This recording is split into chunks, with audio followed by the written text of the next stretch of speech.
All right, freshmen, I wanted to make a video. I sat down to start grading and going over your research project part one, and I got about into 5 of them, and it was evident that there is some confusion and people aren't properly understanding certain aspects of PICO or variables and what those are, and so it's evident that there needs to be a lot of clarity. All right, and so I was thinking, well, at this point, I don't think I can go through and grade all of these because there's such a misconception. And so what I wanted to do is in this little video right now is highlight some things as far as things you need to address, but then I'm also going to make like another little video that's going to be like a recap. What's PICO? What are dependent variables? And then show you an example on how to make a very, very simplified PICO question.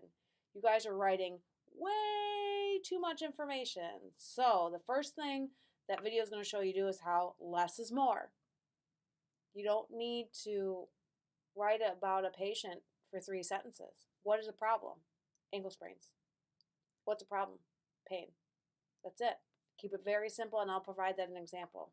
Also be broad. Some of you guys are getting to be a little bit too specific, like I'm going to look at something with soccer players that are age 24 in Division 1. Keep it broad. Just put soccer players, or just look at knee injuries. So keep those, problems or things very, very broad, or even some of you guys are using really specific interventions or comparisons that are very, very specific. So keep those broad.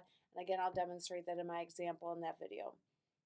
Another thing you want to make sure is that your intervention is being compared, that intervention and comparison is apples to apples.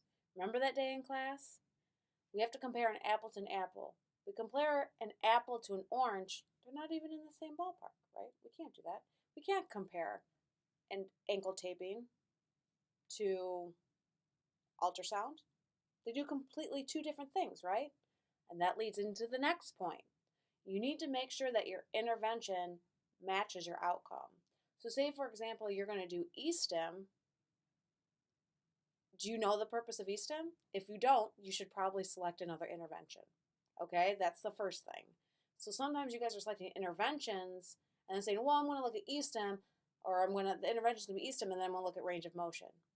Is E-stim even used for range of motion? Do you even know? Why are you picking it? All right? So making sure that you're picking interventions and outcomes that relate to each other. And if you don't know if they relate to each other, don't pick it. Pick something else. All right? Because we can't give you all the knowledge at one time, so just pick something really simple. So what we're going to do is I'm going to provide that video that should give some clarity. I'm going to have you, I'm erasing everyone's first attempt. It's this clean slate, clear as day.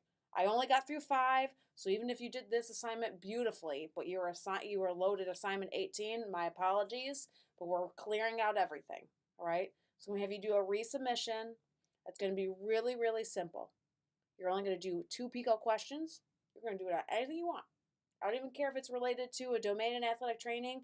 It has to be related to the field, but it's going to be just 2 PICO questions. And they're got to be simple and easy and concise. All right, and I'm going to upload that on Blackboard so you guys can see that, and I'll have a due date of when the resubmission's due and all those details. So the point of this is to give you a second attempt, right? Because, well, guess what? We missed the step there that first time, right? Okay, we failed, all right? Well, what do we do from failures? We learn. And so obviously I'm not going to hold that against you guys. We're going to clean slate it. We're going to simplify our questions. We're going to submit to, and we're going to start over. All right? So make sure that you watch that video and then do your resubmission, okay?